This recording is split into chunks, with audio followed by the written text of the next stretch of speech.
Hello, everyone. I'm continuing my investigation today into the, I'd say energy and environment nexus, investigating the apocalyptic nightmare that's our hypothetical future. And I've been talking to a lot of people recently about that. And today I get to talk to Dr.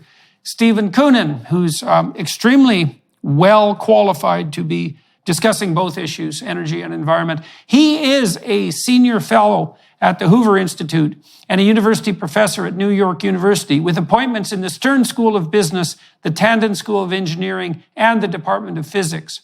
Dr. Koonin's current research focuses on climate science and energy technologies. Through a series of articles and lectures that began in 2014, Koonin has advocated for a more accurate, complete, and transparent public representation of climate and energy matters. He wrote a best-selling book, Unsettled: What Climate Science Tells Us, What It Doesn't, and Why It Matters, was published in 2021. Koonin has a multi-dimensional career. He served as Undersecretary for Science in the U.S. Department of Energy from 2009 to 2011, where he led the inaugural Quadrennial Technology Review. Before joining the government, he spent 5 years as Chief Scientist for British Petroleum, helping them think through the development of alternatives to fossil fuels. For almost 30 years, he was a professor of theoretical physics at Caltech, and he also served there for 9 years as vice president and provost, facilitating the research of more than 300 scientists and engineers and catalyzing multiple research initiatives.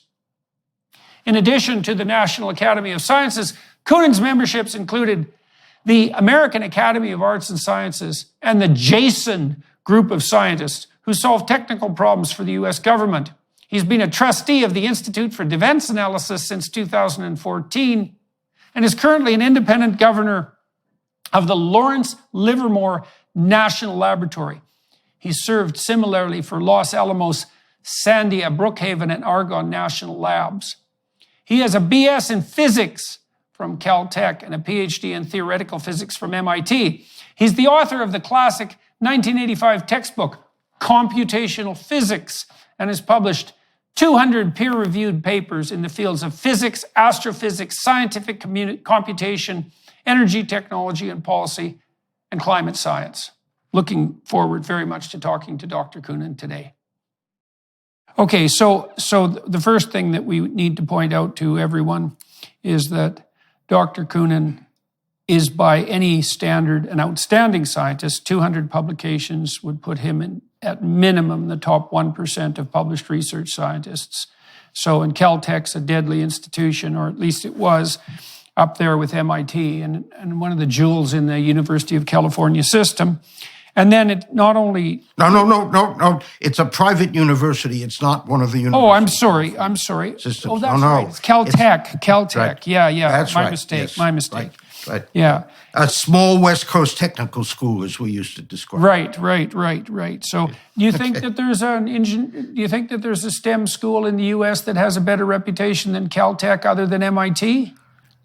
Well, I used to like to say, when I know both institutions very well, I used to like to say Caltech was like the best fifth of MIT.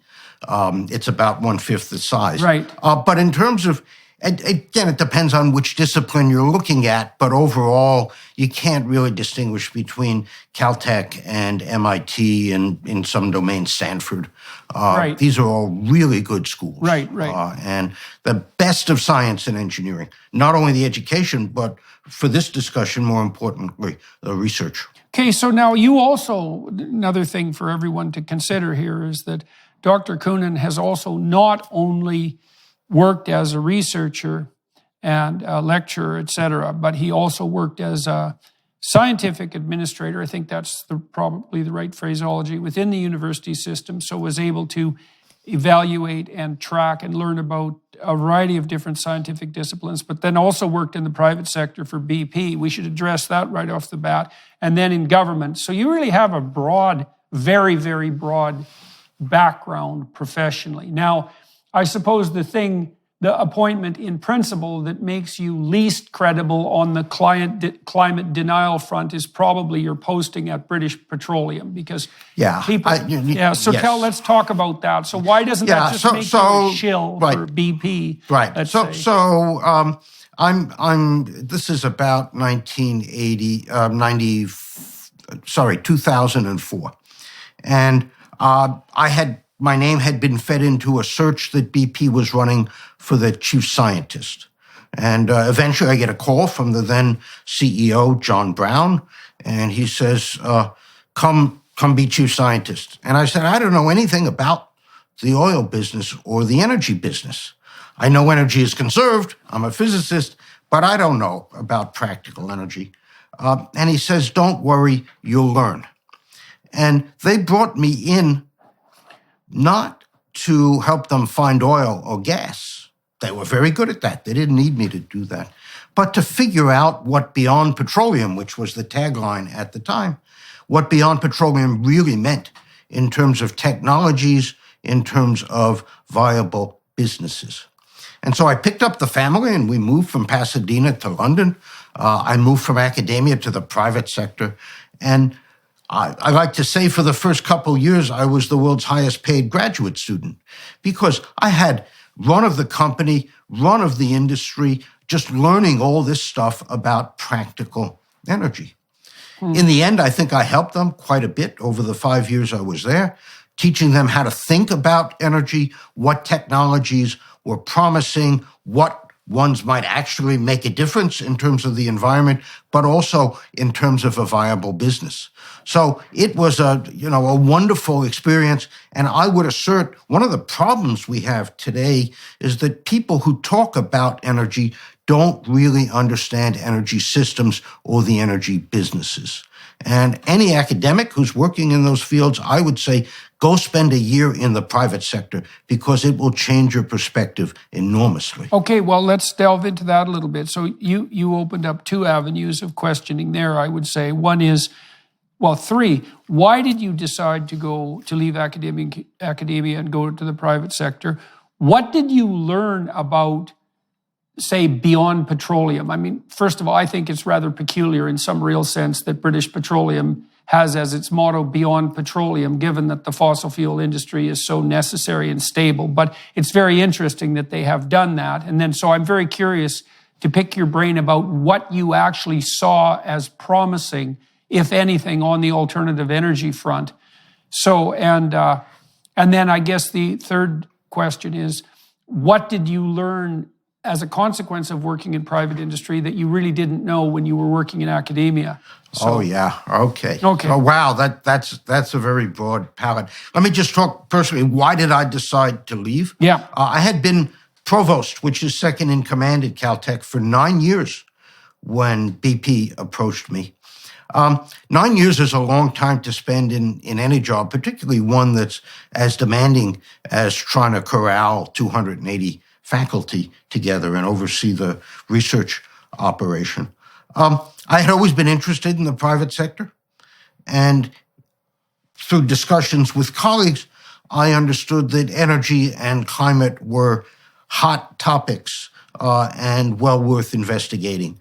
So, something, as usual, I took a leave first to see how it would work out and was on leave for 2 years while I was getting settled into BP. And those were the motivations. I was just interested in energy at the time. Of course, there was the opportunity to go live in London and get exposed to a much bigger world than I was involved with in Pasadena. Right. So a lot of that was driven by curiosity. Sounds like it. A lot of my life is about curiosity. Yeah, it sounds like I've always had fun doing what I'm doing, and with a physicist's tools and physicist orientation, you just like to do that. Right. I mean, as one of my elders once told me when I was a young faculty member, a PhD in theoretical physics is a license to poke your nose into anybody's business. Right. And I've just had great fun doing that. Right. So, go ahead. Go ahead. Oh, I was just going to return now to this issue of what did you learn on the energy front? I mean, what did you see as promising, let's say, outside of petroleum, and in what manner and why was BP interested in that? Yeah. So BP was interested, like a lot of energy companies at the time, and still for several reasons. One is, look, the purpose of a private company is to make money and to do it legally and to do it predictably. They have to do that in the environment, the regulatory environment, the technology, the economics, these days the stakeholder environment. And so I think the CEO at the time, John Brown, was one of the first leaders in the oil business to recognize we had better take this low carbon business seriously, if only because that's where the stakeholders and the government were going. I think that nicely segues into, what did I learn about business? We can talk about energy in a minute. But what I learned is, first of all, it is about making money, and it is about reliably delivering a quality product. It is about taking risk, particularly in the oil and gas business. You invest a lot of money up front in the expectation that over 20 or 30 years, the revenues from the oil you produce, the gas you produce, will pay back. So it's a lot of capital up front, big bets, sometimes risky, in a very complicated regulatory environment, particularly for an international company. So, one of the things I came to admire were the people who led these organizations, how they managed to juggle so many different dimensions at once. It's a lot harder than just sitting in your office and scribbling on a piece of paper about equations, right? It's very complicated. Another thing I learned is that energy is about scale. Unless you're really going to introduce a technology that's going to make a material difference, at least at the few percent level nationally or globally, you're not really doing very much. You might be making money, which is fine, but if you want to impact the energy system, it's about scale. And so I'll give you one example just to illustrate that. I was once talking to a famous guy who shall remain nameless, was not an energy expert, but was a policy guy. And he says, I know what the answer is. We take all of the carbon in the used tires and recycle it into fuel. And okay, he said this with great passion. And so I sat down for a minute after we talked, or even as we were talking, and I calculated how many cars in the U.S. and how many tires and so on, and how much carbon is there. And it turns out it can't make a difference at all, right? It's very tiny. And so people don't understand the scale of it. Yeah, well, there's nothing more annoying than arithmetic. Yeah, right? Well, now as a physicist, that's my first inclination, right? How big is it? How much is it going to make a difference? How much is it going to cost? And so on. In the Department of Energy, we used to talk about, new technologies as impacting quads of energy. The U.S. uses about 100 quads of energy a year. Quads, barrels of oil. The world uses 100 million barrels of oil a day, about. And so what's a quad? What's a quad? A quad is 10 to the 18th joules, roughly. It's actually 10 to the 15th BTUs, but it's just about 10 to the 18th joules, all right? And the U.S. uses about 100 quads of energy a year. The world as a whole uses about 550 or 600 quads a year. So think about that for a second in terms of energy. The U.S. is only 4.5% of the world's population, but we use about 20% of its energy. So not because we're energy pigs or energy gluttons, but in fact, because that energy improves our quality of life enormously. Well, people aren't going to be energy pigs or energy gluttons as a general rule because energy isn't free. And so everyone is motivated to the degree that they can be motivated by reasonable energy pricing to be as effective and efficient as they possibly can be. And I suppose maybe you could produce a small increment in that efficiency by raising the price, but that doesn't strike me as a particularly good solution. So what did you see as promising on the alternative to fossil fuel front? Promising. Yeah, so, right, and let me answer that question in the present day rather than in the 15 years ago when I was thinking hard about those things for BP. First of all, it's really hard to get rid of chemical fuels for transportation. If you think about a truck or a train, or a plane, you need the energy density that fossil fuels provide. We run our cars on gasoline, or in Europe in diesel. And we want to shift to electric. And I think that shift is slowly underway, though there are many barriers. But when you put the nozzle of the pump in your car, you're wielding about 10 megawatts of power. Whereas if we charge up the battery on an electric car, we're talking about 1/100th of the power flow. So it's really hard to beat the energy in chemical fuels. And so some fraction of the world is still going to run on chemical fuels. The fuels we use today emit carbon, fossil carbon, because we dig the oil out of the ground and use it to make gasoline, which then enters the atmosphere. We could make those fuels out of biological materials. And we've been doing that in the US by making corn ethanol, which is a phenomenally inefficient and not very environmentally friendly way of doing it. But there are other biological ways of getting carbon into fuel. And when I was in the Department of Energy and in BP, this intersection of biology and energy, making chemical fuels out of biological materials, was something we thought was very promising. We started a whole institute at Berkeley in Illinois to pursue that. I think it's still in the research and development stage, but if we're going to have transportation fuels for heavy transportation, then I think this biofuels is going to be very important. Do you worry about the competition between cropland utilized for biofuels and food production, or are you thinking more about oceanic, like algae or algae? No, algae doesn't. Yeah, algae is kind of tough, actually, for various technical reasons.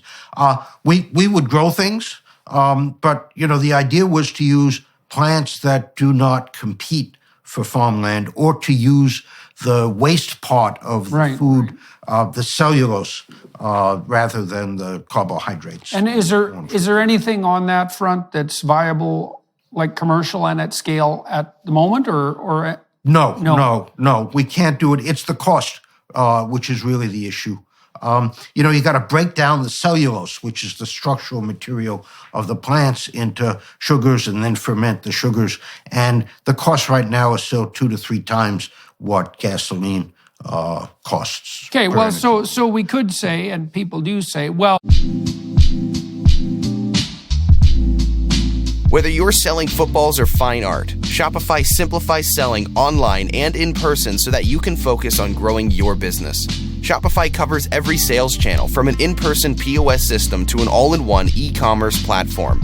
It even helps you sell across social media marketplaces like TikTok, Facebook, and Instagram. You don't need to be a designer to know how to code. Shopify's industry-leading tools give you complete control over your business and your brand. 24/7 support and an extensive business course library are available to support you every step of the way. Shopify is the commerce platform, revolutionizing millions of businesses worldwide. If you're ready to get serious about selling, try Shopify today. Sign up for a $1 per month trial period at shopify.com/JBP, all lowercase. Go to shopify.com/JBP to take your business to the next level today. That's shopify.com/JBP.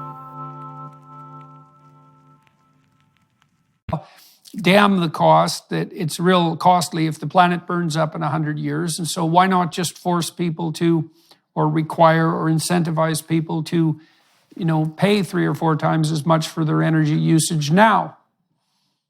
Well, I think, as we've seen in France and other places, when you try to do that, people get very upset.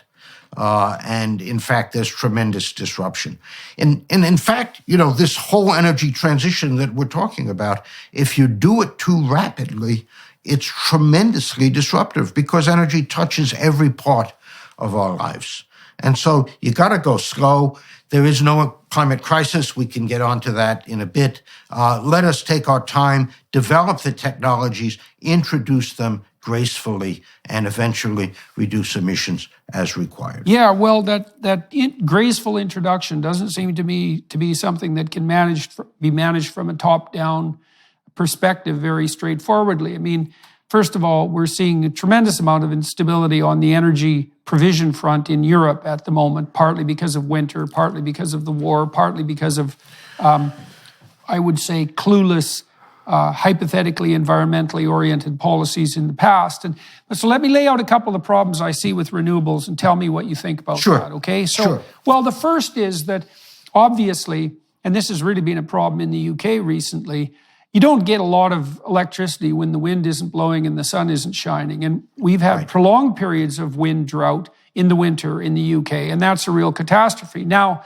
people object... Do you know the German word Dunkelflaute? Yes. Have you heard that word before? Yes, okay. So, yeah. Which, for other people who haven't heard it, it means when the wind doesn't blow and the sun doesn't shine, so you get no electricity from wind or solar. The German translation is something like a dark stillness. Right. Well, and so we hear a lot of noise about the cost, benefit, and effectiveness of renewables, but that the cost of renewable energy on the wind and solar front is generally estimated at the cost when the wind is blowing and the sun is shining, not when it's dark and there's no wind at all, because the price actually moves towards the infinite at that point. Now, the problem technically, as far as I can tell, apart from whatever environmental damage wind and solar might be producing in and of themselves, like the death of birds and bats, for example, the big problem seems to me to be twofold. One is that they're cyclic on a daily basis and a weekly basis and a monthly basis, and we don't have good storage, and it isn't obvious we're going to have it soon. And storage itself, everything that needs to be mined and so forth to make batteries, has a non-negligible environmental cost. So it doesn't have to be storage. So let me back up for a second. Okay. So we're on the electrical grid now, and we would like our grid to have three qualities. First of all, it should be reliable. The reliability standard in North America is like 1 day out of a decade that the bulk power system should go down. Mm-hmm. The second is we would like it to be affordable. Yep. If electricity prices get too high, it's a terrible disruption. And the third thing is we'd like it to be clean, both in a local pollution sense, but also in a CO2 emission sense. So reliable, affordable, and clean. I like to think about the old joke during the Cold War, smart, honest, and communist. Choose 2 out of 3. All right. So reliable, affordable, clean. We have a reliable and affordable system based on coal and natural gas. You can be reliable and clean if you do nuclear energy or you do carbon capture and storage with gas or coal. Or you can be affordable and clean with wind and solar. But you can't have all three. The most expensive part of a useful grid is the reliability. Right. It's not the wind and solar. And because you can have up to a month's worth of Dunkelflaute, where the wind and solar are not producing at all, the backup system, whatever it is, needs to be at least as capable as the wind and solar system, which means the cost is going to be at least double because wind and solar are the cheapest. Right. All right? So, and people have done detailed studies using real weather data and costs for wind and solar and nuclear or batteries and so on. And it turns out that we're going to at least double, if not triple, the cost of electricity if we go to a renewable heavy grid. And I don't think that's a very good thing at all. Well, wind and solar can be a supplement to an existing grid, but they can never be the backbone. Okay, so let's delve into that a little bit more, because I just want to highlight for everyone exactly what's being said here. So because you need a continuous supply of power, and that's particularly true in the winter or perhaps when it's extremely hot, you need a continuous supply of power. And you also need a continuous supply of power that's capable of being reliable during peak usage hours. So because wind and solar cannot do that, and we don't have the storage, to use wind and solar, we have to have two parallel power systems. And so I can't see how anybody can think that's a good idea. Now, that's especially the case if you produce two parallel power systems, you make energy much more expensive, but also you introduce unpredictabilities into the fossil fuel or coal or nuclear end of the equation, because it isn't obvious to the people who are investing in those technologies exactly how much attention is going to be paid to their needs. And so you complicate the economic infrastructure upon which the provision of reliable fossil fuel and nuclear has already been predicated. And so you're going to have to also jigger the economic incentives, because that backup system is going to sit idle a good fraction of the time. But you're still paying the capital expense. Somebody took out a loan to build that gas plant with CCS. And how are you going to compensate them when they're only being used 10% of the time or less? Okay, so I think you could make a radical case that switching to renewables under such a situation, if the renewables are wind and solar, is just ill-advised, period, because of the problem of having to double the energy infrastructure system. Okay. And so there's another problem, and that is the critical materials problem. You mentioned cobalt, I think, a little bit a while ago. The renewable technologies for their magnets, for other components, the wiring, use a tremendous amount more of exotic materials. Rare earths, cobalt, nickel, copper, not so exotic, but very important. Yeah. And the world does not have the capacity to produce those materials at the scale and cost that's required. Okay, so now let's talk about cost. So from what I'm able to understand, and this is fairly basic, is that because energy sits at the base of everything we do, because there's no difference in some real sense between energy and work, and there's no difference between work and even minimal human flourishing, shelter, opportunity for your kids, provision of inexpensive and plentiful food, the fundamental basics. Every time we make energy more expensive, what we do is we tilt hundreds of millions of people who are just starting to struggle their way out of absolute poverty right back into desperate scrabbling around in the dirt, fundamentally. And then you might say, well, that's absolutely necessary because of limits to growth. The planet just can't tolerate the multitude of people striving for economic security that are currently engaged in that struggle. And so tough luck to those people. But the thing that really bothers me about that, apart from the fact that it's cruel beyond belief, is that I don't see any evidence at all that tipping hundreds of millions of people back into absolute poverty is going to do anything but make the planet a hell of a lot worse. I mean, the situation in Germany is quite illustrative of that now, because we've got a perfect storm in Germany, as far as I can tell. We've got dependence on a dictator, Putin, or on petro-dictators, because Germany, for example, has just made a big deal with Qatar, because Canada sent them away empty-handed. And then energy costs are extremely expensive in Germany, and so lots of industrial enterprises are leaving, going to places like China and the US.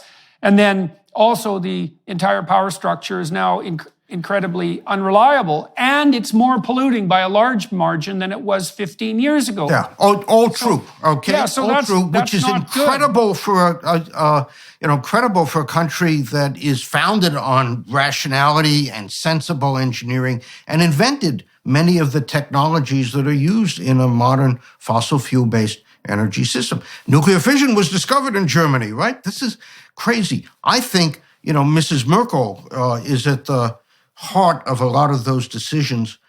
She is a trained scientist. She's a physical chemist.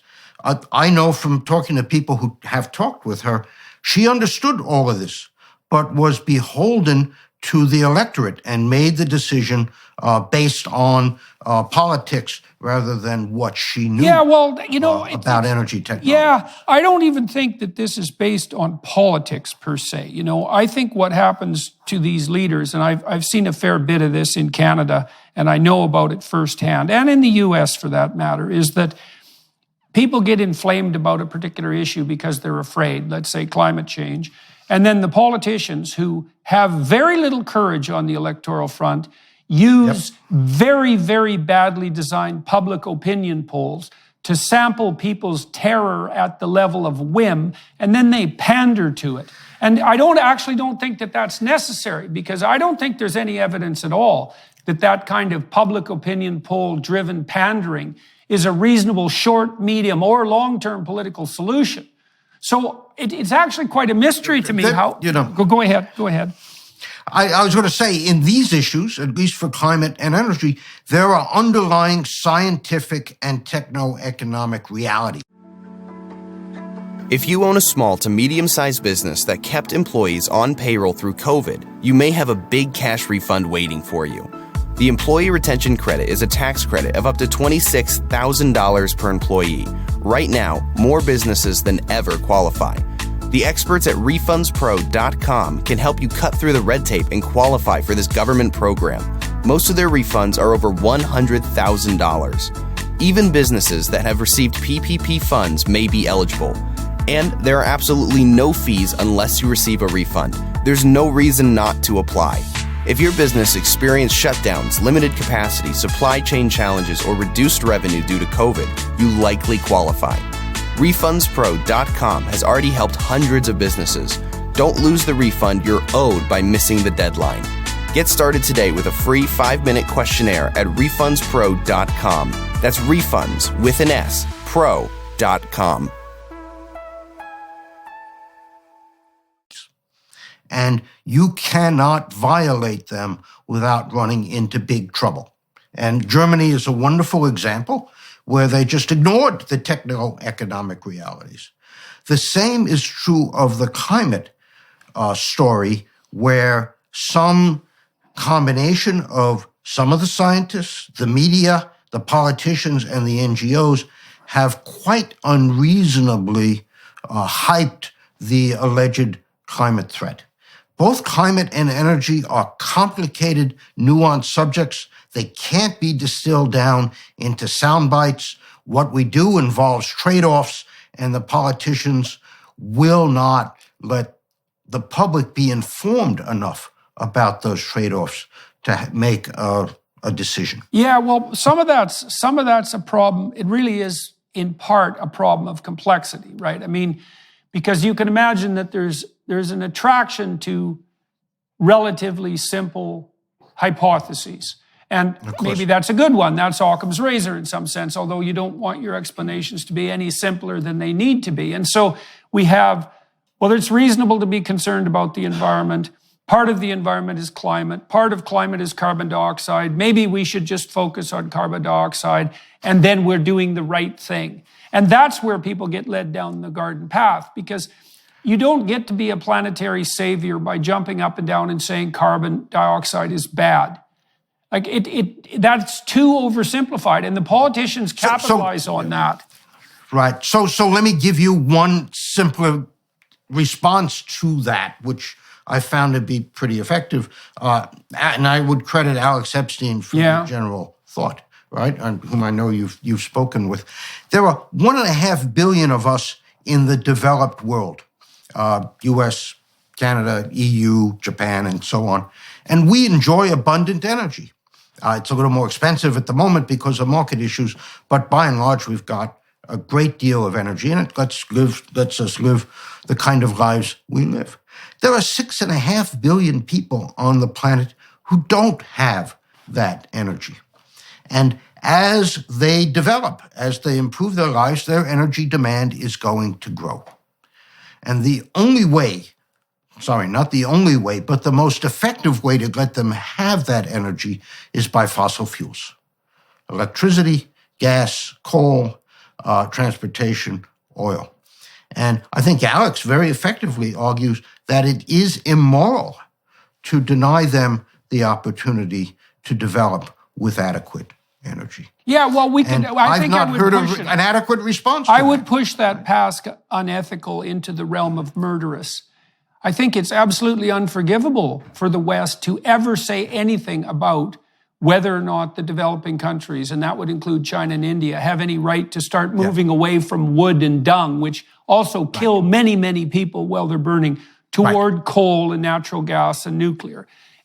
And I've not heard any leader address that issue directly. Well, I'd love to ask John Kerry or, your leader, Trudeau, or the people in the EU, where is your morality about these 6.5 billion people? Well, there is no good answer. This is the argument as far as I can understand it. And I've been trying to follow along, let's say on the psychological front, trying to piece this together.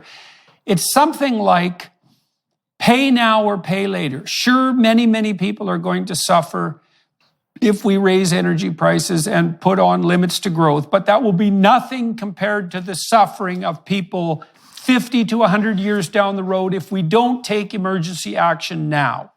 So that's the basic argument. Okay. Nonsense. Okay, why? Okay, that's not what the science says. Okay? Let me start with, again, something pretty simple. Let's look at the last 120 years. Okay? Since 1900 to now, the globe has warmed about 1.3 degrees Celsius. In that time, we've seen the greatest improvement in human betterment we've ever seen. The population has gone up by a factor of 5 in that 120 years. The GDP per capita has gone up by a factor of 7. Longevity increased from 32 years to the current 72 years across the globe. Literacy fraction has gone up enormously. Fraction in extreme poverty has gone down, and so on, even as the globe warmed another 1.3 degrees. Now, the IPCC projects, best guess right now, about another 1.3 degrees of warming in the next 100 years. To think that that additional warming is going to reverse or even significantly derail the progress we've had is just nonsense. Okay?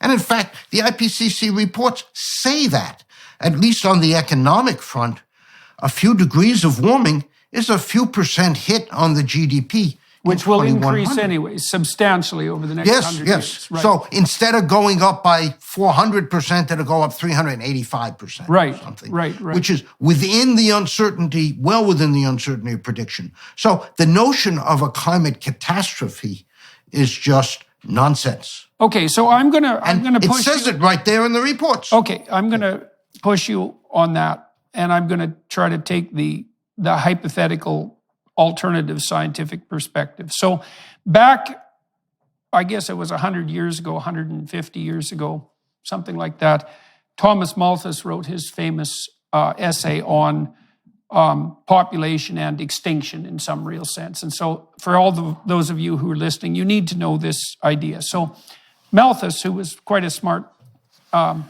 observer, noted that in natural populations, there are often cycles of boom and bust. And so under standard natural conditions, a population of animals, and that would range anywhere from single-celled animals, say in a petri dish, up to deer, grazing on the plains, a population would expand until it consumed all of the available resources. That would be mostly food in the case of animals.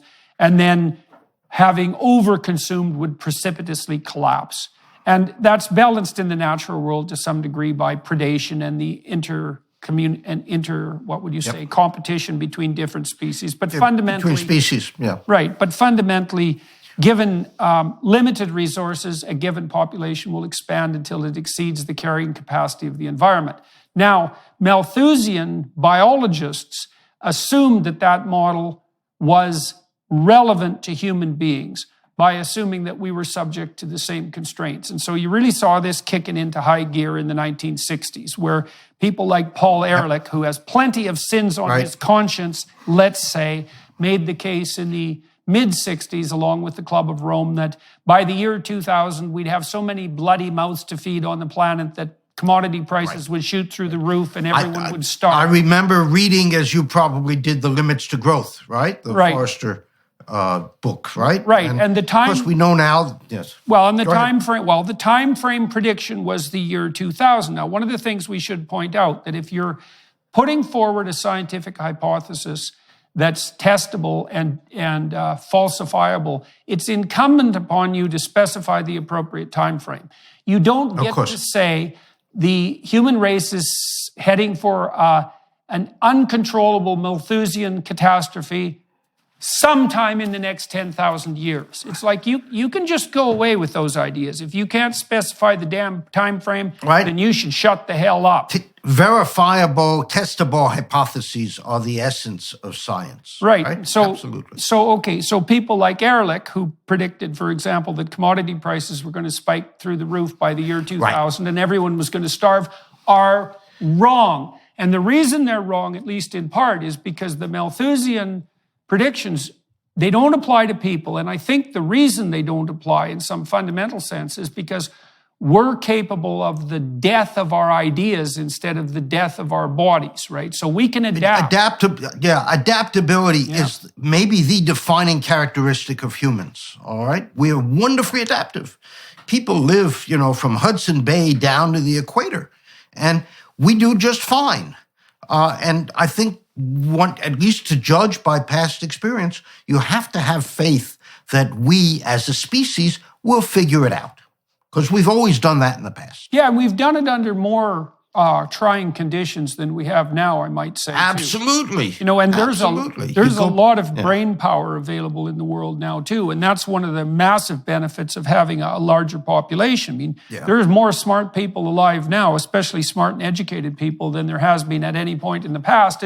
And we've got to let them do their thing, all right? And that's got to do with governance and regulation and so on. But absolutely, there's tremendous human capacity right now. Okay, now, the IPCC, why don't you explain exactly what that is and also tell everyone, because all the climate doomsters hypothetically predicate their propositions on the IPCC reports, and they're regarded as gold standard. People like Bjorn Lomborg also accept the IPCC prognostications, but have pointed out, like Epstein and you have pointed out too, that, well, it's one thing to read the IPCC report, and then it's another to read the summary, and then the summary of the summary, which is mostly what people read. And it starts to become non-scientific and political or theological as it gets condensed. So what do you think the IPCC reports actually say, apart from the fact that we're looking at about a 1.3 degree increase in average temperature in the next 100 years? Yeah. So we have seen in the past an increase in the Earth's temperature. The IPCC will say that's consistent with it all being driven by human influences, but they allow for the possibility that there's natural variation in there. So that's just on the temperature. What they say about extreme weather events is that apart from things directly associated with the temperature, like record high temperatures or heat waves, you don't see much trends globally. There's, drought, hard to see a trend. Hurricanes or tropical cyclones, hard to see any trend at all over a century. Maybe there's a little thing we can talk about afterward. Sea level rise, proceeding at the rate of 1 foot a century globally, different locally. We can talk about that a little bit if you want. Mid-latitude severe storms and so on. Not much going on at all. It's hard to find trends. Doesn't mean that the trends aren't there, but they've just not emerged from the data. Okay, so I want to... The IPCC... Oh, sorry, go ahead. I was going to talk a little bit about the IPCC. Yes, please do. So this is an exercise carried out by the UN roughly every 6 or 7 years. They convene 1,000 scientists from countries around the globe who are supposed to survey, assess the scientific understanding of human-induced climate change. That's really important because they focus on what might be attributable to humans as opposed to natural climate change, which is an important part of the story. And so they split up into various working groups, write very detailed 1,000, 2,000-page long reports that actually, in my opinion, do a pretty good job of assessing the science. Those reports are then packaged, if you like, or summarized into summaries for policymakers, where the scientists don't have as much of a hand in writing those summaries. The governments intervene quite a bit. And when you compare the summaries, which is what serious people would read if they're not climate scientists, to what's actually in the reports, there's lots of disconnect. And I can give you some examples at some point. And then, of course, you get the media, where you have journalists who don't know very much at all about the science. They're on a climate beat in the newspaper, and so they have to provide climate stories that catch the attention. And then you've got the politicians who grab onto all of this. And so at the end of this long game of telephone, what comes through is very little reflective of what the actual science says. All right. So now you hear very frequently that 97% of scientists agree that, well, global warming exists or climate change exists. But my understanding of that is the following, and so correct me if I'm wrong. So 97% of scientists agree that there is credible evidence that some proportion of the current trend towards warming is attributable to human activity, and more specifically to carbon dioxide. So it'd be some fraction of the 1.3 degrees that have... Yeah, right. So whether it's a half or whether it's whole, I think people would disagree on. Right. And there's some disagreement about exactly the range of hypothetical temperature increase over the last 100 years or the next 100. Okay, so that's the 97%. Right. What percentage of scientists do you suppose actually take an apocalyptic view, specifically in relationship to carbon dioxide? Yeah, do you have any idea, any sense of that? No, no. And the 97% number is a made-up number also based on an entirely flawed study. I think, the scientists are not behaving as though it were apocalyptic. I would say 95% of them are not in that camp. But look, that's just my anecdotal perception. I sit down and talk to these folks a lot. Yeah. Right. And, none of them are kind of jumping off the roof and saying, my God, we'd better do something or we're headed for climate hell. Climate highway to hell or something is what the Secretary General of the UN said a couple months ago. Right. Well, so then... So, no, we're not. Okay, look, it's an issue. It's a long-term problem. We can deal with it, but there's no reason to ring alarm bells. Okay, well, then I'm going to play devil's advocate from another direction for a moment. So I would say of all the data points that I've encountered over the last 15 years investigating the nexus between energy and environment, the data point that's leapt out at me most strongly is the fact that since the year 2000, the world has greened by 15% and primarily in semi-arid areas. So let's just walk through that for a second. So 15% is a lot. It's bigger than the entire landmass of the United States. And green is a lot different than brown or dead. And semi-arid means that plants are growing in places that are damn near deserts. And as far as I can tell, that's pretty much the opposite of what the climate apocalypse prognosticated. And more than that, I can't shake the suspicion, and I would love to be corrected on this if you can see somewhere that I'm wrong. Why the hell isn't that good news, especially when it's also allied with the fact that our crops are much more productive as a consequence too? So I could say, hey, look at this. It turns out that there's no more effective way of delivering fertilizer for plants worldwide than to burn fossil fuels. Yeah. So let's back up on the science for a second first. So plants love CO2, right? We pump CO2 into greenhouses in order to get the plants to grow better. Right now in the atmosphere, the concentration is about 420 parts per million of CO2. We raise it to over 1,000 parts per million in greenhouses to help the plants grow. The CO2 not only lets them grow faster, but it lets them use water more efficiently. Right. They don't have to open up the stomata and lose water as much. Your 15% since 2000, if you'd asked me, I would have said it's more like 40% since the 1980s. All right? So, yeah, things are growing better on Earth since 1980. Wow. Right? Something called the Leaf Area Index has gone up. NASA produces maps that show this. They write press releases that show this, but somehow it's not really present in the media. Okay, so how come we can't take the stance that carbon dioxide is a net good? Because that's such a walloping statistic. 40% since the 1980s.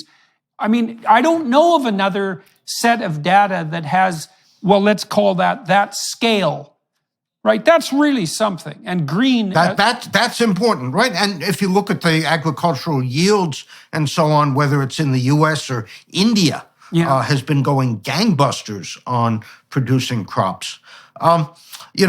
This is certainly one of the benefits, and it's a significant one.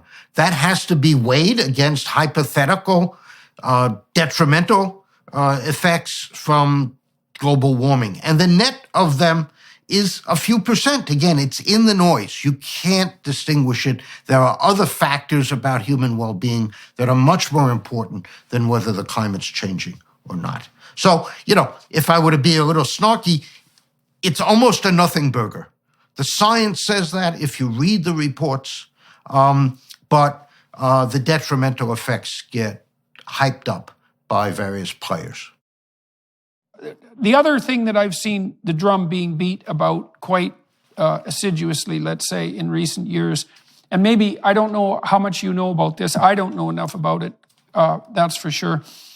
There are people who are claiming now, and maybe this is because some of the shine has gone off the climate apocalypse, that we're headed for a mass extinction. And I read a couple of computer models the other day that were published saying that there's a domino effect with regards to mass extinction. And I mean, there are a lot of people, and although there's a lot of greenery now and there's more forest in the Northern Hemisphere, so, those are powerful countervailing proclivities. But do you have any specific knowledge about our effects on the mass extinction front? Yeah, no, like a senior academic as you and I are, you're reluctant to talk about things you don't know much about. And I'm very careful about that. I don't know about the projections you're talking about, but I'm a priori very suspicious because these are complicated physical, biological systems, and small effects can have a big influence. And so I'm skeptical. If I were to look at those papers, one of the first things I would ask is, how well have you reproduced the past? Because unless you can reproduce the dominant changes that we've seen over the last 100 years, 1,000 years, whatever, I don't have much confidence in your ability to predict. Well, okay, let's talk about models some more. So one of the things I want to point out to people, and you tell me what you think about this, is that it is perfectly possible to produce pretty damn good computer models that predict the behavior of the stock market in the past. And the stock market's very complex, of course, because it's an index of, the sum total of human economic activity plus political activity. So it's a very dynamic system, and it's full of weird feedback loops because as soon as you can predict it, you perturb the system. But in any case, here's the fundamental point. It doesn't appear to me at all that the stock market is more complex than the climate. And if you could produce a model that could predict the climate, then you could produce a model that would predict the stock market. And if you could produce that model, even if you only were right 51% of the time, consistently, you would soon have all the money. And I don't see anybody who's developing these very complex models who has all the money. So I don't think that they can make models that can model the behavior of systems that complex. And so let's talk about models a bit. So let's talk about models a little bit. Let me back up again and talk about some of the basics. The most used models for the climate system are what are called general circulation models. they cut the atmosphere and the ocean up into cubes, about 100 kilometers on a side, 60 miles on a side, and going up 20 layers in the atmosphere and then 20 layers down in the ocean. And we have a difference to the stock market is we have some underlying physical laws. The laws of conservation of energy, mass, momentum, and so on, that govern how the air, the radiation, both sunlight and heat radiation, water vapor, flow through these boxes. Newton understood those, or Euler, back in the 19th century or even earlier. And we can build such models and use computers. So you wind up with I've ordered 10 million boxes covering the Earth, going up and down in the ocean, the atmosphere. And then you follow the flow of stuff through these boxes every 10 minutes, 10-minute time steps. And you do that for a century or so, and you got some description of what you think is the climate. But there are lots of problems with that. One is that 60 miles on a side is not sufficient to describe the difference in climate between New York and Washington, D.C., or New York and Toronto, for example. So that's one. And so the second is a lot of phenomena happen on much smaller sizes. Think about thunderheads, for example. Okay, they happen on a few mile scale. So you have to make up some assumption about what's going on inside each of these boxes. And different people make different assumptions. A third is that the boxes are not really cubes, but they're pancakes because the atmosphere is really thin compared to the size of the Earth, and the ocean is also pretty thin. And so you have to make up assumptions about how things move vertically that are not directly tied to the fundamental physical laws. So all of those, make a lot of trouble. And that's why the world has 50 different such models. And to get predictions, they average all of them together. Okay, so let's take that apart just so everyone understands. So the first is these models are not very high resolution, either spatially or temporally. So you have to use huge cubes, plus you're only sampling... Temporally is pretty good, 10 minutes. Spatially, right, but it's terrible. But we also, perhaps on the temporal side, the thing is we're looking at relatively small deviations in temperature, right? If it's 1 degree over a century, this is not a huge effect. And what that means is that the models aren't high resolution enough to be accurate to that scale. They're simply not. That's true. That's true. Now, that doesn't mean we shouldn't model, because our models get better and better all the time.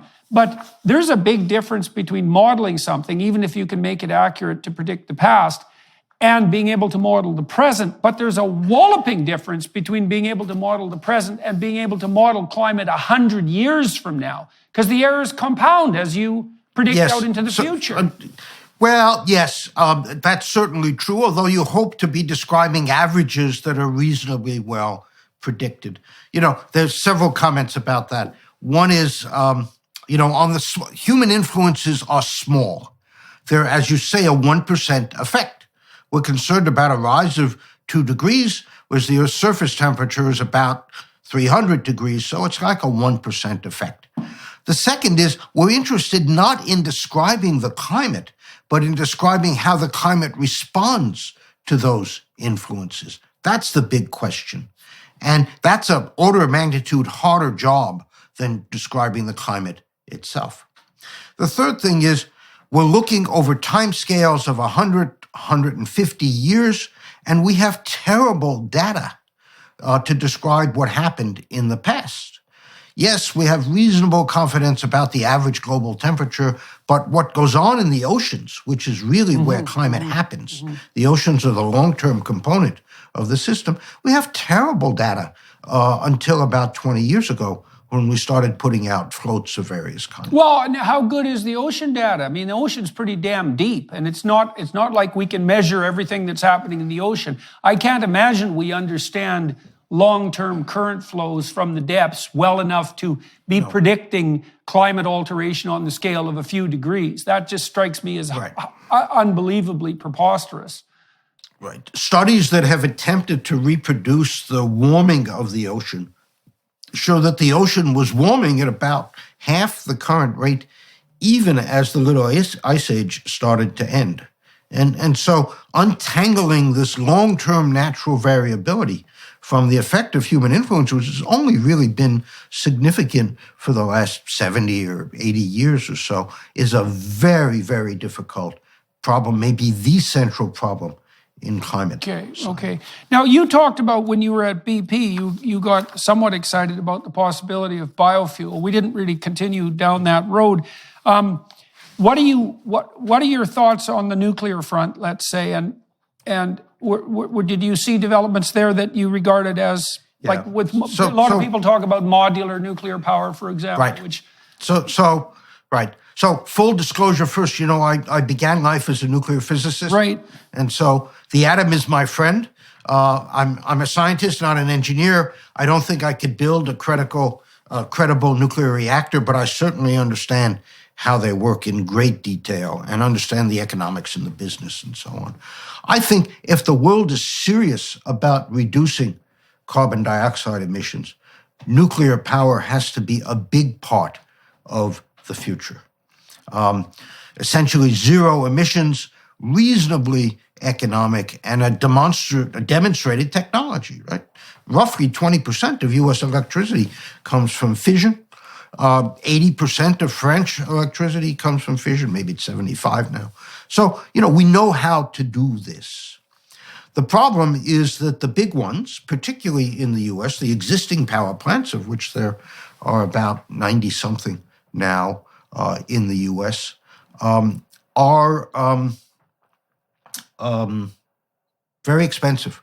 You have to put down a lot of money at the beginning, $10, $20 billion, and then you don't start to pay it off until 30 years hence when you sell the electricity that you've been making. And so you need a stable and sensible regulatory environment for these big capital expenses. Well, look, we were building nuclear power plants, 60 years ago. And so we should be better at it now, especially at the modular level. So one of the things I'm curious about, well, two, I suppose, is to what degree does insane regulation make nuclear power unbelievably expensive? And then the second question would be, given that insane regulation does make nuclear power extremely expensive, do you think there's any possibility at all, practically speaking, that red tape could be reversed? Germany just built an LNG port in like 5 months. So, it's obvious we can get our act together when we need We can do this. Yeah. I think, regulation has been a big part of why big nuclear is expensive. I'm all for making sure these things are safe. We have to do that. That's the primary consideration. And the industry believes that as well. The problem is that in the US, we have built every reactor custom built. Mm-hmm. They're all different, right? Even if the names are more or less the same, in detail, they're different. The hope is with small modular reactors is to focus the regulation so that you can get one design approved and then you can make 100 of them. Right. And ship them around the country. You build them in a factory and you put them on a flatbed rail car and bring them to the site. It would also ease the economics because you pay for the first one and then you use the cash flow from it to finance the second one and the third one and so on at a site. Yeah, well, I'd read that Rolls-Royce is doing that. They've got a proposal. So Rolls-Royce is doing that, right? So in the U.S., there are two companies, I remember the name of one of them, called NuScale, and I think they hope to have the first one in the ground within the next 5 or 6 years. You got to come down the learning curve. Right now, the costs are more expensive than big nuclear per kilowatt hour produced.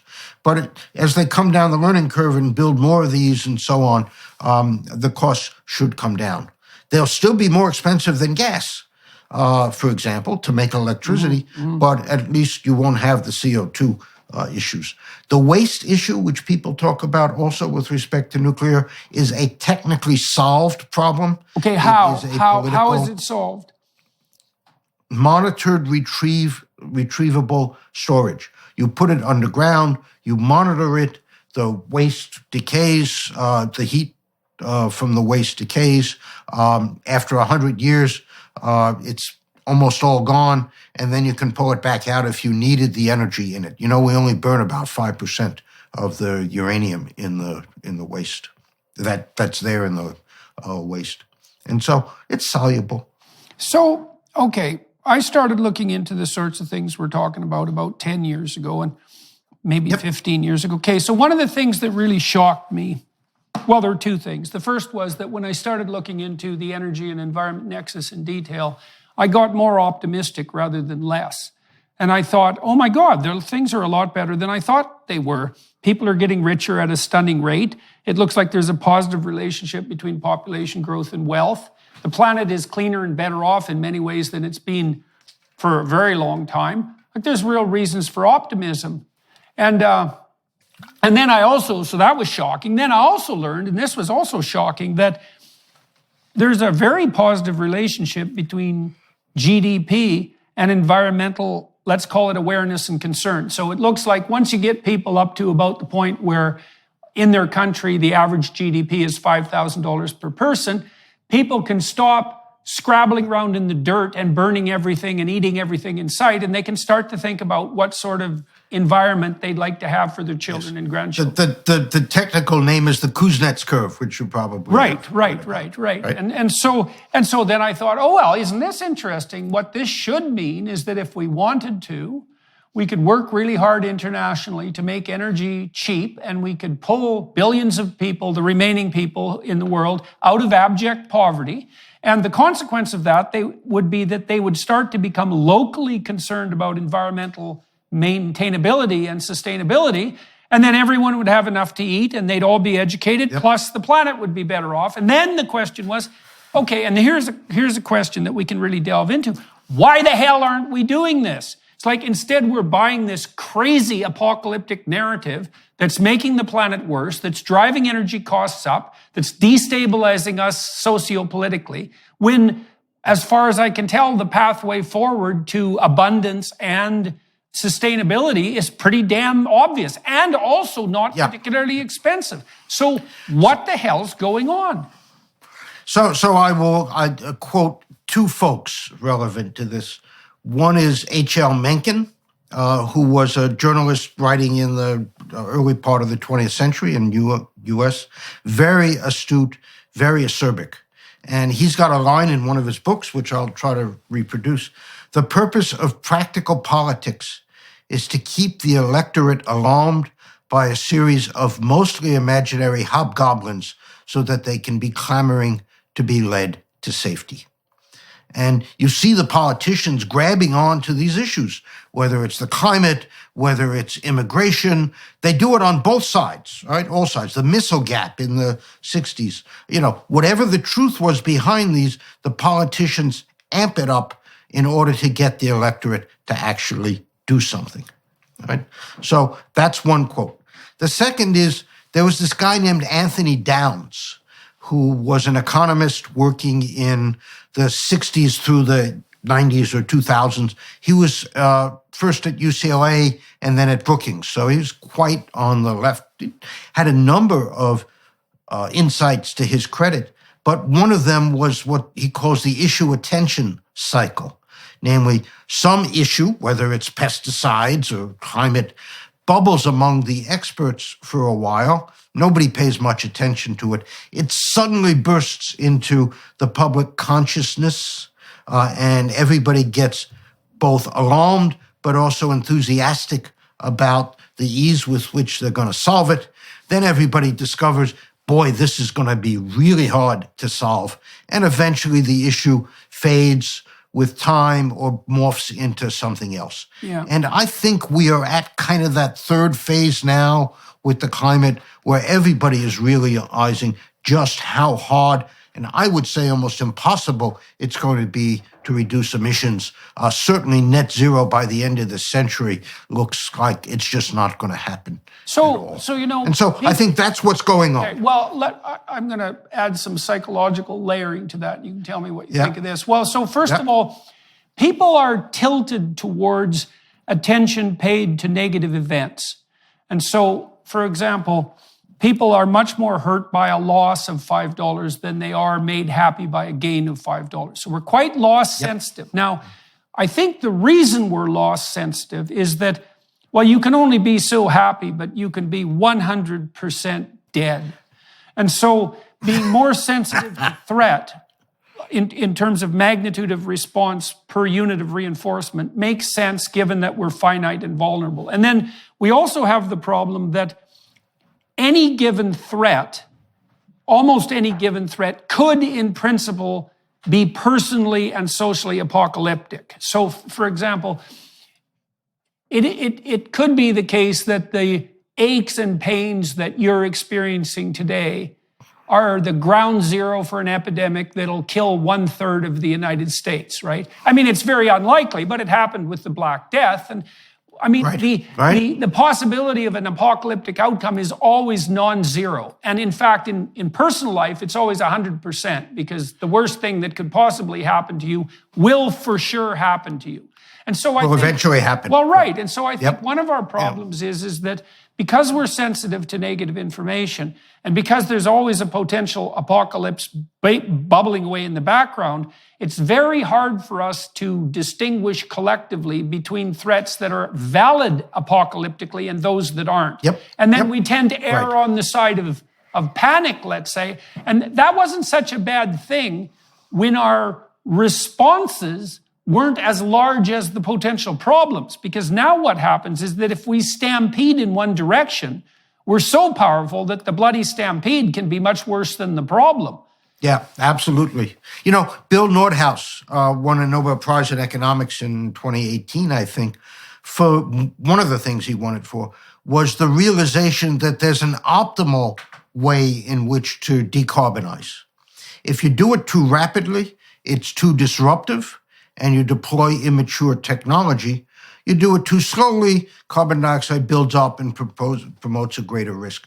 So I think people need this kind of multi-decade, if not century perspective on making these changes, but also going back in time, the realization that we have managed much worse threats and crises.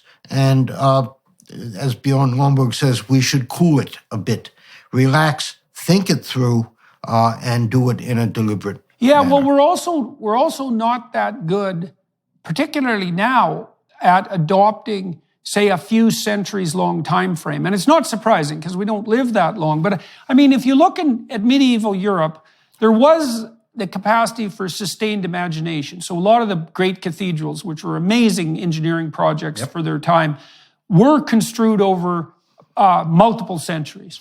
People who started them knew they wouldn't finish them. So there was that sense of long-term continuity. But maybe one of the byproducts of a very efficient and hyper-productive capitalist society is that we tend to have a shorter time frame for expectation of results. You know, and there's obviously benefits to that, right? Because why the hell not fix the problem in the next quarter if you can? But there's going to be some issues that require a time scale of centuries. I mean, I think the Biden administration... go ahead, please. No, we have, been seduced perhaps by the digital revolution where the technologies change every couple years, right? I mean, if you go back a decade or two, we were using 8-track tapes and so on, and now, of course, it's all MP3s or MP4s or whatever. Energy is very different. The systems need to work as a system. The facilities last decades, and we demand high reliability. So energy changes on multi-decade timescales. It doesn't change every year or two. And people have come to expect that things can change rapidly when, in fact, there are good physical and economic reasons why energy cannot change. Right. Well, so that's a complex cognitive problem too, right? To be able to distinguish between those problems that are amenable to rapid solution and those problems that aren't, that's not a trivial cognitive exercise. It's not obvious a priori, especially if you don't have specialized knowledge. Right, or if you don't have experience. I mean, not to knock the younger generation. I have 3 kids myself, and, they're all wonderful people. But if you're a 22-year-old just having graduated from undergraduate education, you don't have the perspective. I certainly didn't. And getting this perspective through life experience, through reading more and understanding more about the world, gives you a different view of these things. Some people say that, you and I will not be around to see the worst consequences of climate change. But we have seen the world navigate far more difficult problems. Yes. And to do it successfully, not without pain and turmoil, but we will persist as a species. Well, yes, and I would say that things have turned out quite a lot better than I presumed they would when I was young. And how old are you, Dr. Coonan? I'm 71. Okay, so you're 11 years older than me. So, both of us grew up in the Cold War era, and I would say our apocalypse was probably nuclear. And it seems to me that we had more reason to assume that the nuclear threat was a genuine apocalyptic nightmare than the climate apocalypse have now, given what happened in the Cuban Missile Crisis and then again in the 1980s. We were damn close a couple of times, and we might be on the threshold now with regards to this war with Russia. So who the hell knows? Right. But it was certainly the case that among people in my generation, there were a substantial number of young people who were seriously affected enough psychologically by the ever-present threat of nuclear war, let's say, to be very demoralized and disenchanted about the future. To think, well, why the hell bother? Because the probability we're going to end up in a nuclear winter is so high that it's just pointless to do anything. And then there was the, usual murmurings in the background about overpopulation and so forth and coming scarcity and all of that. And then really what's happened since then is that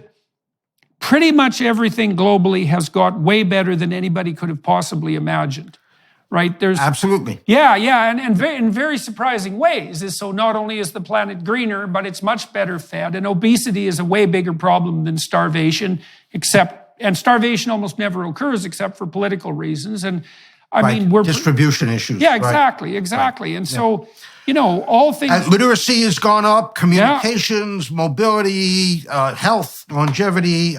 As I said, over 120 years, the world has improved like it has never improved before.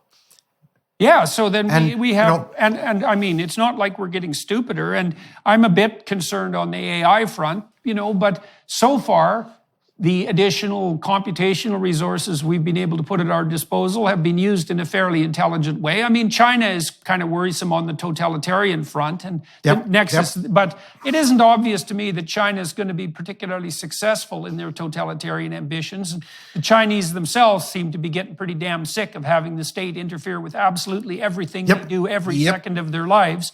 So I could easily see China undergoing a collapse that's something akin to what happened to the Soviet Union in 1989.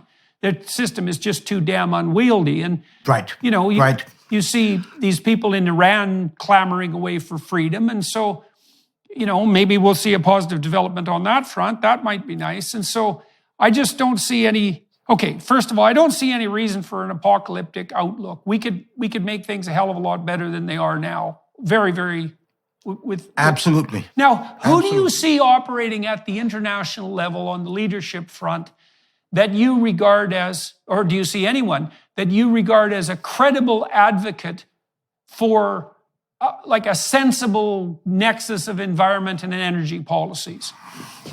It's very tough to find that, because if you speak out against the prevailing catastrophe narrative, you get shouted down and you get no traction at all.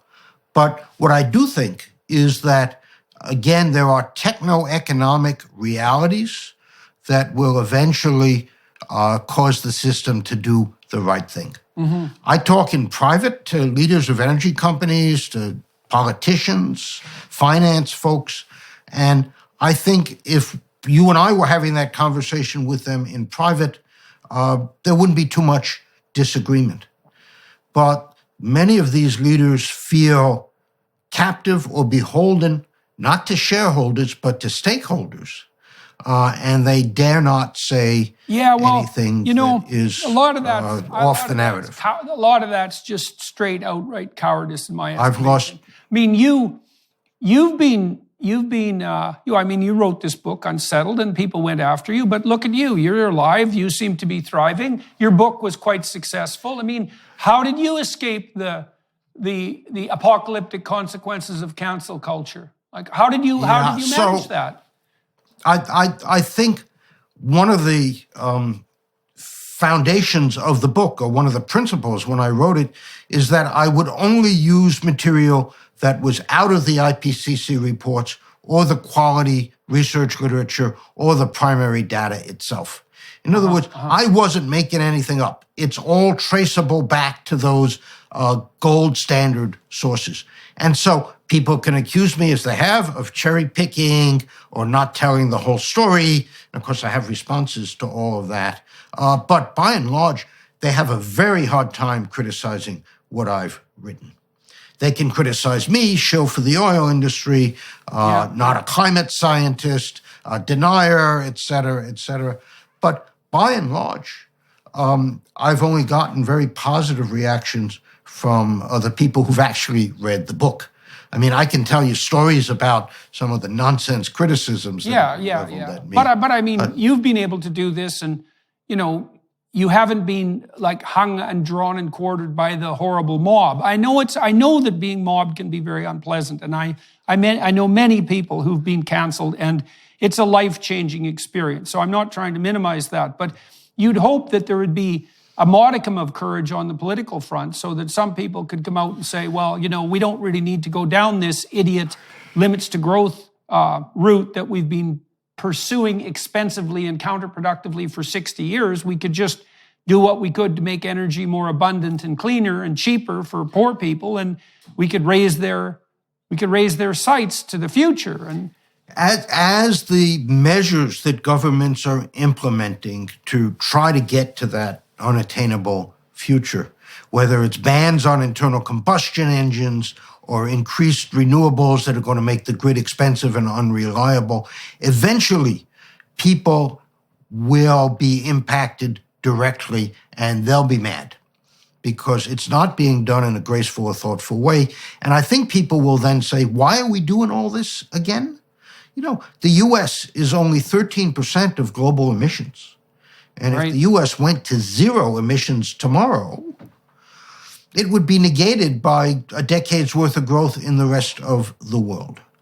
And so, the best thing the U.S. can do is develop technologies, right, to try to get there and not make massive changes itself. Well, it's also the case that the U.S. did lower its carbon output by a substantial amount, and the reason for that was fracking, which is not something that any of the environmental apocalypse would have predicted. In fact, quite the contrary. That's the major reason, the substitution of gas for coal. But another reason is that the renewables have grown in electricity generation in the U.S. I don't know the exact number now, but wind is something like 13% of U.S. electricity generation. It's got reliability issues, it's got land issues, it's got materials issues, but that's another reason emissions have come down somewhat. Right. So all things considered, you've remained fundamentally optimistic. You think that's a temperamental characteristic, or do you think that was driven by your exploration of the on-the-ground realities? And then I want to talk to you, too, about, you said you've been accused of not being a climate scientist. And first of all, I don't think there's such a thing as a climate scientist, right? I mean, that's not a category that a scientist falls into. Your basic training was in physics, so maybe we'll return to that just for a moment. Yeah. What makes you a credible observer on that front? But let's deal with the first issue first. I think temperamentally I'm optimistic. My mother, who's still with us at age 91, was the youngest by about 15 years of 4 children. And she grew up and still has incredible optimism about things. So I think it's partly in my psychological DNA. But, it's also, I'm very quantitative. I do numbers. And when you look at the numbers, which are, somebody once said, I think it was Kelvin or Rutherford, unless you can express it in numbers, your knowledge is of the most meager kind. And so Most people don't do that, but I do, and I've dug into the climate and energy story. And when you look at the numbers, as I think you said a while ago, it's not so bad. Okay.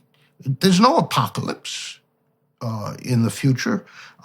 Yes, there are issues, but we will navigate them. So I think it is a combination of both being informed, but also being naturally optimistic. Right. Well, that a bit of a tilt towards optimism is what moves people out into the world. And, I also don't know so much if that's properly characterized as optimism or something characterized more accurately, let's say, as useful faith. I mean, there are reasons to assume that things will go to hell in a handbasket, but there's reasons to assume that we could manage as well as we have in the past or better.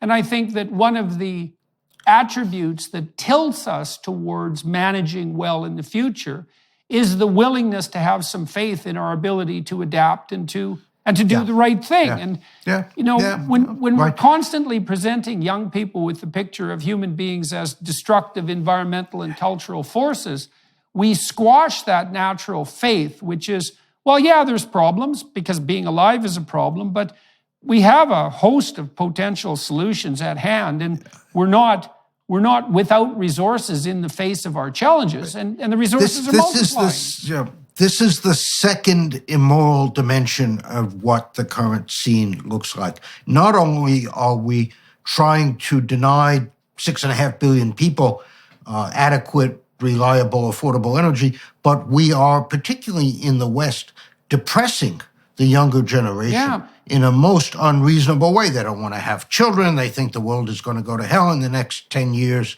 and so on. That's complete nonsense. And somebody needs to stand up and say that. Yeah, not only do they not want to have children, they don't even want to have sex. I mean, we've really demoralized a whole generation. And, there is something terribly immoral about that, because my hypothesis is that if you think poor people should starve because energy prices should go up, and if you think that demoralizing young people is a good way to ensure the long-term sustainability of the planet, you and I are not on the same side, not even a little bit. Like, I think it's absolutely reprehensible that we're casting people back into poverty, both in the West, because we're doing that to poor people who are marginal now, but more importantly in the developing world. And this continued demoralization is absolutely inexcusable. I would love to engage with some of the leaders, John Kerry, Bill Gates, my former friend and colleague Ernie Moniz, who was Secretary of Energy, a very good Secretary of Energy, all of whom are on the more alarmist side of these things. I'd love to have this kind of conversation with them and ask them about those two immoral dimensions. It's very hard to get a serious discussion. I recently have done 4 debates with credible people on the other side, presented the arguments against rapid decarbonization, and I'm proud to say I won all 4 debates. We should put those in the links to the description, so if you could send those. Who did you debate? will send those to you. So the first one was against a climate scientist from Texas A&M, Andrew Dessler, who is much more of a climate scientist than he is an energy guy, and you need both here. The second debate was, and probably in my view the best one, was against Daniel Schrag, who's a professor of earth sciences at Harvard and has been and still remains a good friend and colleague. The third was against an energy economist at Columbia named Gernot Wagner. And then the fourth was again against Andrew Dessler, who wanted a rematch. And so the problem with talking about this is you need to understand both the climate science and the energy side. And there aren't many people, by virtue of my background, I have perhaps been exposed to both in ways that most people have not been. Right. Well, that's another problem with regards to, let's say, public opinion, is that, well, first of all, most people aren't climate scientists, that's for sure. In fact, they're a very small percentage of the population. And then, as you pointed out, if you add the additional requirement of having some expertise on the energy front, you're taking a very small fraction of a very small fraction of people. And maybe you can count them on, I don't know, maybe there's under 100 of them in the world There just aren't that many. And so, part of this is also the case that the whole species is starting to wrestle with problems of a level of abstraction and a level of magnitude that are really unforeseen, right? And so we don't, when I worked for the UN committees that were working on the sustainable goals, one of the first things I realized was, no one's an expert in sustainable development. That's not an area of expertise. No one knows how to do this. And so we are, in some sense, casting around in the dark. And part of the problem with that is we do fall into our apocalyptic heuristics very, very easily, especially if that can be weaponized for political purposes. But it's a little hard on young people. It's a little hard on poor people. Yeah, but you need to approach these problems with an inquisitive mind because there are so many different dimensions, and you want to go out and learn enough about them to be able to ask the right kind of questions to the experts. Yeah, well, the other thing we do to young people, this really made me disenchanted in some ways with what was happening in universities. There were many reasons for that disenchantment. But, the other thing that we convince young people of right when they're in their messianic phase, that's a Piagetian developmental stage between about 16 and 20, is that the way forward morally to take your place in broader society is by taking the route of political activism. And that basically means that what you do to be a moral person is to identify the perpetrators of the apocalyptic catastrophe and then go make life miserable for them. Instead of teaching young people that, no, you should actually spend a few decades developing the knowledge necessary to make some real progress on these fronts. You shouldn't assume that there's some cabal of enemies that you've identified when you're 18, and you certainly shouldn't assume that the mere fact that you're out waving a placard and protesting means that you're on the right side of history, or even on your own, or even in relationship to your own psychological development. So my interaction with young people these days is mostly through the courses I teach at NYU. I teach climate and then energy, two separate courses to master's level students. And fortunately, I think already there are a mix of engineers and MBAs, so they have this desire to actually do something positive rather than simply, as you say, wave flags and complain about what's being done. And what I find in both courses is how much the eyes get opened up. Whether it's about the climate science, which I teach almost entirely out of the IPCC and the research literature, or the energy, which I teach, both the technologies, the business, the regulation, and so on. And, I think it's gratifying to see eyes open up. That's one of the great benefits of being a teacher, as you know. But also it shows to me that people can spend a little bit of time to learn some of these basics and then be critically questioning, inquisitive about these very complicated but important subjects. Right. Well, and it's also very heartening to know that you could do that at NYU and that that's working. Yeah. When I was about to publish the book, I sent the manuscript to both the president and the provost, whom I know well, since former academic administrators tend to hang out together. And their response was, Steve, I don't know if I agree with everything you've written, but you've got a right to say it, and we support that. Well, thank God for that. So, all right, well, look, that's probably a good time to close. We're at about the end of our 90 minutes here on YouTube.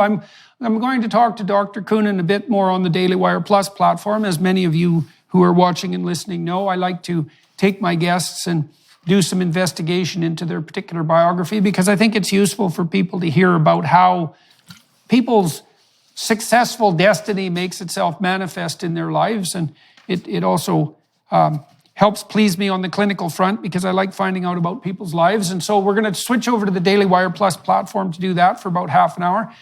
Thank you very much for agreeing to talk to me today and for bringing what you know to the attention of all the people who will be watching this and listening across the podcast platforms and on YouTube.